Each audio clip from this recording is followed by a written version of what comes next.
On this episode of Tomo's Tune-Ups, we're getting back onto the Black Mosquito. We're going to get this thing off the dolly, put it on jack stands, finish off the back end, get the handbrake cable run, and get the arse end sitting on the ground.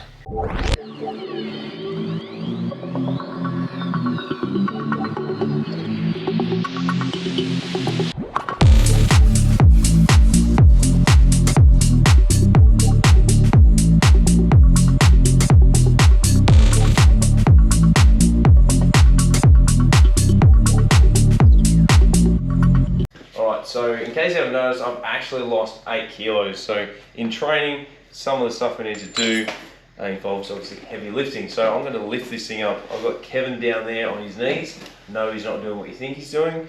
We are going to pull the rubber blocks out that's holding the Mini to the dolly. He's going to whip them out. He's going to adjust the jack stands either side, put a rubber block there, and then I'm going to lower it down. So wish me luck. All right, you ready, Kev? Yeah. Just try to find the right spot.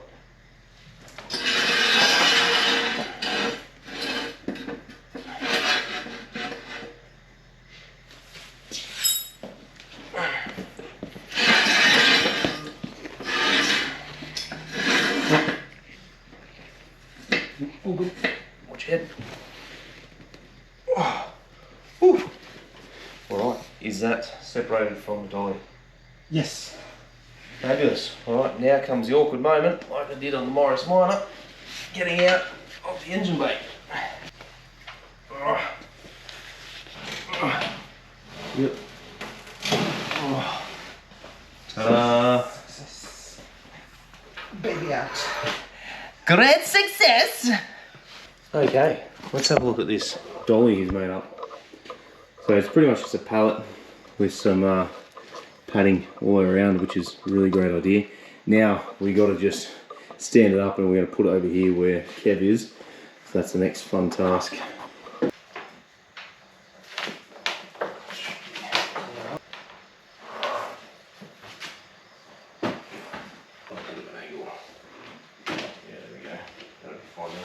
Cool, so this is probably the highest the Mini's been off the ground in quite some time, and I was actually just thinking as well, we might run the handbrake cables from inside the car to the rear quadrants, to the rear wheels, and attach it that way when we move it in the coming days. We're actually going to have a handbrake, so you know, if we need to roll it down the driveway, it's not just going to roll away and we're going to lose the car. I think that's probably going to be the next thing.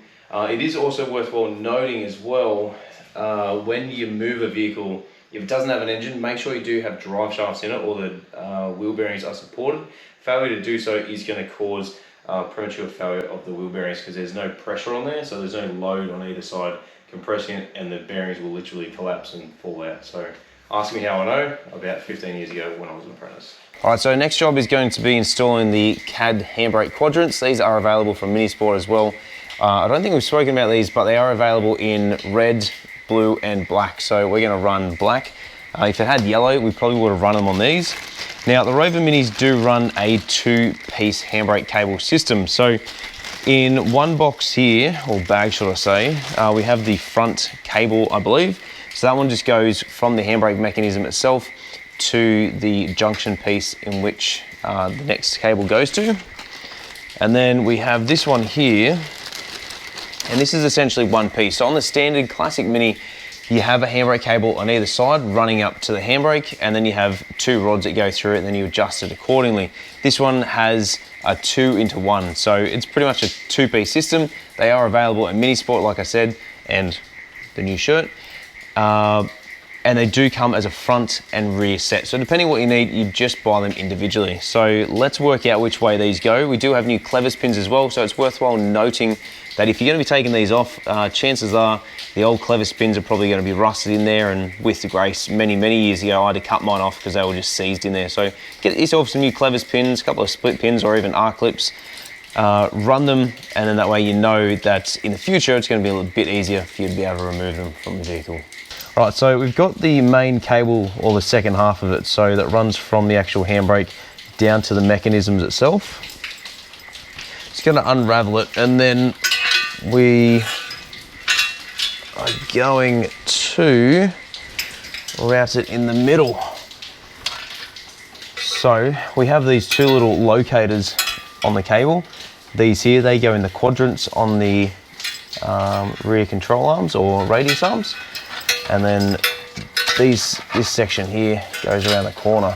Now it is worthwhile noting that the tabs do need to get bent over as well. So once they're kind of in place, we'll probably just bend it over a little bit, but then adjust it properly once the cable is in there.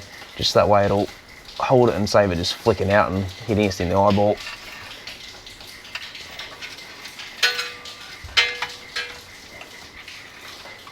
Okay, so once it's kind of routed there, we then just need to get it through the rear, the back of the control arms. Just got to remember which way this thing goes, because they always trip me out. I always forget where they go, on top or on the bottom, and I'm not sure if Rovers are any different or not as well. Now we did also adjust that control arm to lengthen the rod between the trumpet and the ball joint to give us maximum height when we have it on the ground. But we're probably gonna have to lower that down so we can actually get the cable through, because at the moment we can't, because it's too long at the moment. So we've just done them up finger tight. So what we can do here is just grab the nut, loosen it off, and then we can just shorten the trumpet. Just wind it in as much as we can, and then we should be able to lift up the rear and pull the cable through as well. All right, so we've managed to route the cable down behind here. So we've got the spring and the clip all the way down the very end of it. What we need to do now is mount the handbrake quadrant. So this will only go one way. Essentially, the pin's going to go up through the bottom like that. It's going to go up through the bottom, and it's going to actually pivot on the pin itself. So what we need to do here is, you need to be doc-ock once again. You need to be able to compress the rear trailing arm up. I'll just line it up with the rubber cone. If you have someone here to help you, perfect. All right, so it'll push all the way up through there. And then we're just gonna lower that down. That'll just find its own sort of home where it's gonna sit. Now the new CAD quadrants do come with new split pins. So the split pin's just gonna go on top of the arm. So I'm just gonna put that in there. It might just be a little bit hard to see. Yeah, so you can do these when it's in the car, or we can do it later. So I've just got it sitting there at the moment. I'll just bend that around, just that way we know it's in there and it's secure. It's only ever going to rotate slightly, so you don't need to worry too much about it being 100% perfect, but the better you can get it, the better. Oh. So hopefully you can see that. That's just how I've got it set up at the top. That'll be fine. I'll just get a pair of pliers later and I'll just compress them a little bit further. So with the quadrant down the bottom, essentially what we now need to do is run the cable through it and line up that guide that's at the bottom. So this little notch cut out here, that'll line up with there. It'll run down underneath the back here. This piece is gonna have to go, oh, that's just compressed a little bit. That's gonna go down through there. So with this, you've got a spring and a collar at the bottom. So the collar needs to go on the inside of where my finger is here. So it needs to be on the back side. And then the piece at the bottom, so the U-shaped clamp, needs to attach to here. And that's what gives you your tension on the handbrake itself. So you just need to attach it something along the lines of this. Once you obviously pull tension onto the handbrake, it will make it significantly easier to be able to take up any of the slack. We just grab our new clevis pin. That's just going to go in from the top. So I'll try and get the camera around, you can see. Just push that forward far enough. This is one of those little fiddly jobs you just have to have a couple of hands to do. There we go. and that's pretty much it. So then once again, the split pin will go in through the bottom. Once we take up the slack, this will become a bit tighter as well. These can be a little bit of a pain to do, but as long as you have the time and the patience, it will work. Now that we've done one, we can jump on and do the same on the other side.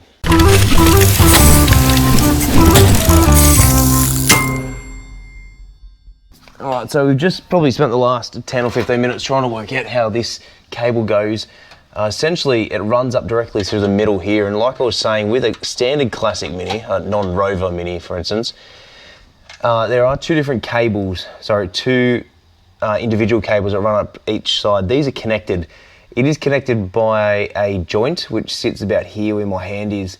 It's a U-shaped joint, so it goes through there, and then there's a piece where my finger is that runs from here to the front. Essentially, we're just cleaning up that bracket there. It'll sit directly here, and then the other piece will attach to the front, and then that's what pulls it forward, just like that, which then takes the slack out of the cable, and then we can make our adjustments accordingly. So once Kev's finished cleaning that up, we can then stick it on and get the handbrake cable mounted correctly. So we're just inside the car, and Kev's just finishing up with the rear handbrake quadrant bracket. So I'm just going to mount the handbrake just here. Now there are a couple of brackets on this, so I'm just going to mount it loosely, just so that way we can run at least the cable up through there and get a bit of an idea as to how it properly sits, and then make the further adjustments that we need down the track. It's important to make sure as well this gets mounted the correct way, otherwise it's not going to pull the correct tension. I could pull it too far to one side and be off center. So I'm not sure why this has got two holes in this bracket, if that's a genuine bracket or not. I'm just going to probably face it something like that. It seems kind of how it's meant to go. So I'm just going to wind those in by hand, and then we'll get the cable, we'll run it up through there, and then we should be able to get the handbrake mechanism working. Alright, so Kev's got the piece clean first that we need to fit. So we're thinking it runs like this. This is the way that he's suggested it's going to go. Yeah, I reckon it goes like that. And then through there goes the main one. So it'll have a threaded section at one end, and then it'll have a stop at the other. It is important as well to make sure that you use the original washer that came with it. So that'll slide in from behind.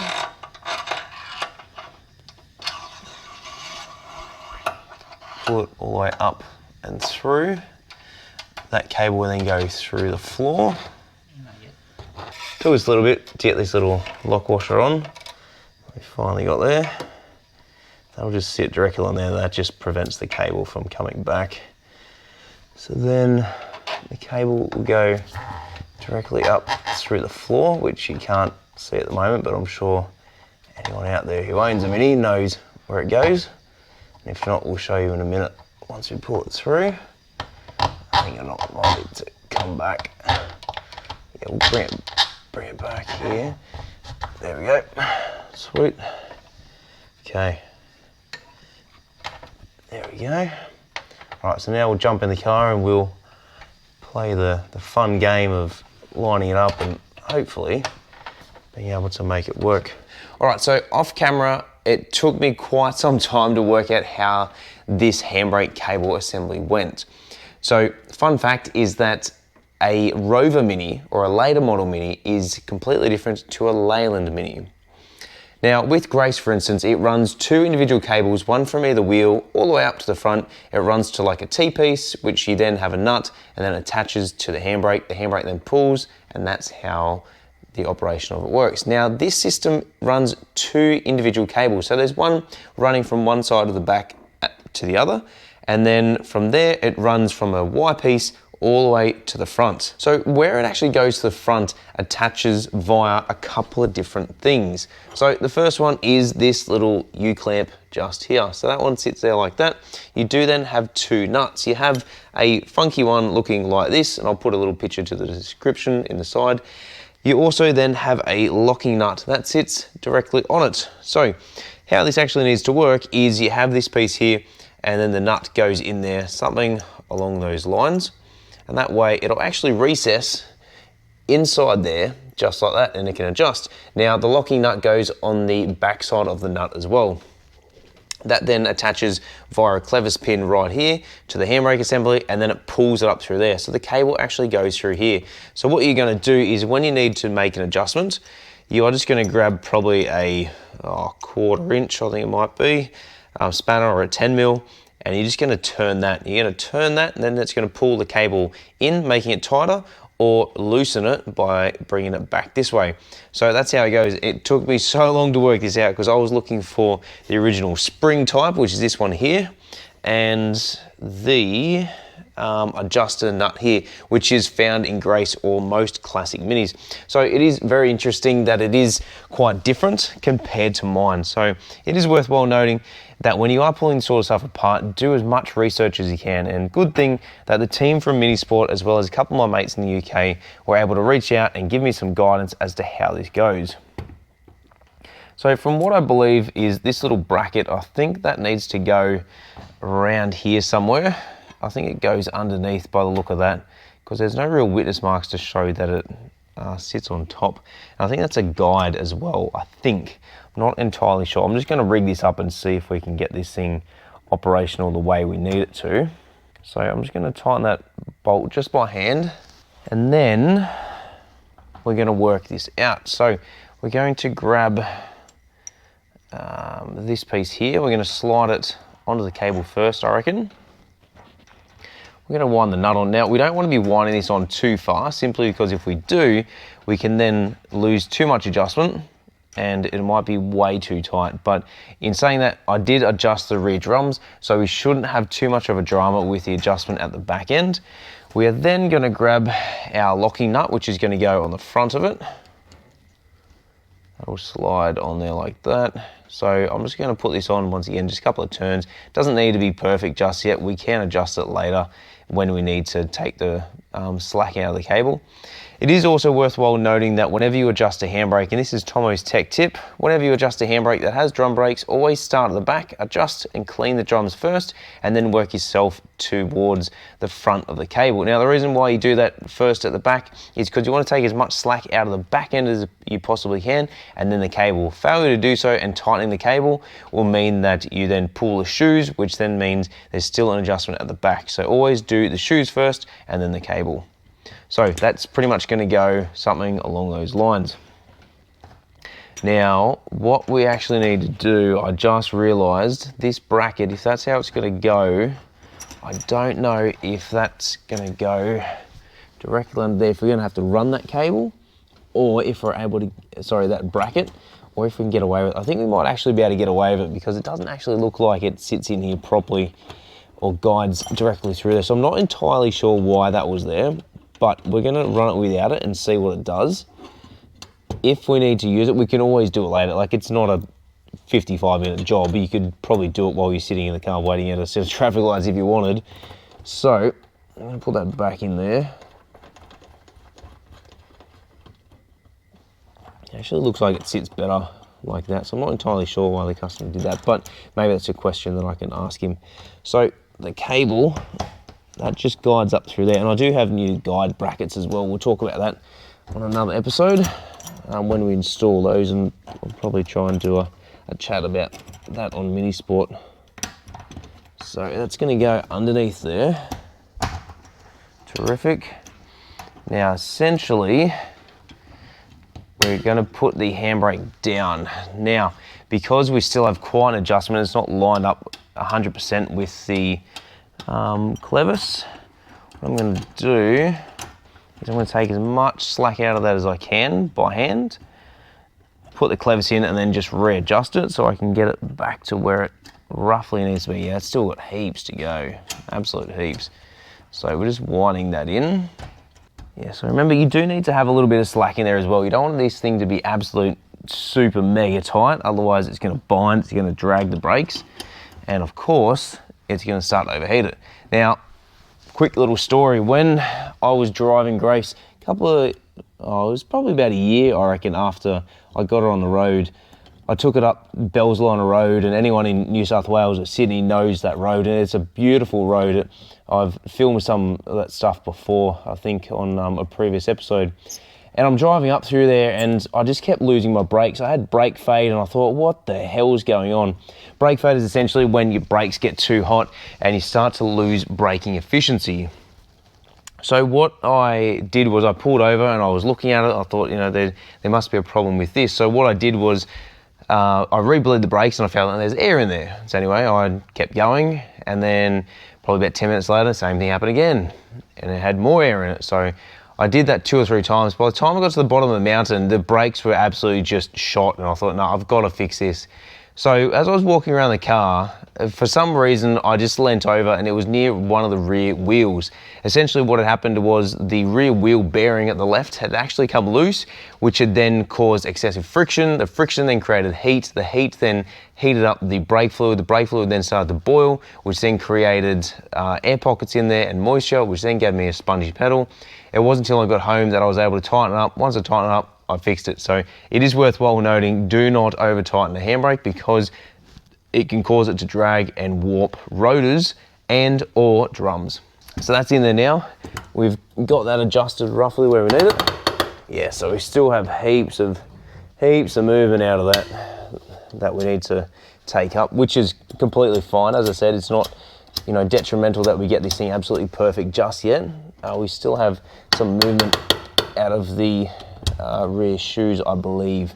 So I'm just going to adjust that as much as I can by hand, and then we should be able to get it about where we need it to be. Now, because this is important, because we need to make sure that we can get this thing somewhat adjusted when we move it, at least we have some sort of brakes.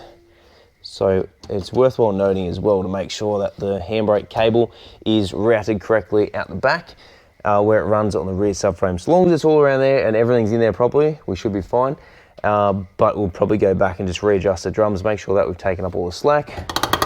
So that's pretty average there, but you know, as I said, it doesn't need to be, you know, super detrimental, just at least something that we can put on the trailer and get it out of here. So last thing we're going to do in this episode is reinstall the rear wheels. I don't really need to be showing you guys that because, you know, putting a set of wheels on a classic Mini or any vehicle is pretty straightforward. So make sure you use plenty of grease or lubricant on the threads. That way you're not going to cause any damage, and if there's any burrs on there, it'll help get past there. But if you find that there's any damage, now's the time to fix it.